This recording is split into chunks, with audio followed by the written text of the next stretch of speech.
Hi everyone, today we'll talk about how to fix or how to solve the problem of Poppo Live. You will enter to settings.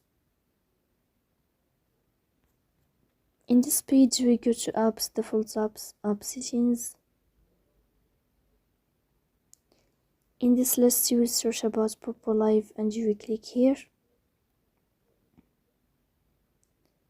Then this page of app info, you will click on first stop and you will click OK. Here you will enter to the window of storage. Then you will click on clear cache. Here you can turn off your Wi-Fi and you can turn on your Wi-Fi again to fix that problem. Then we go to Play Store. You will search about Poppo Live. Here if you find the updates, then you can update your app. So please don't forget to support us by like and subscribe.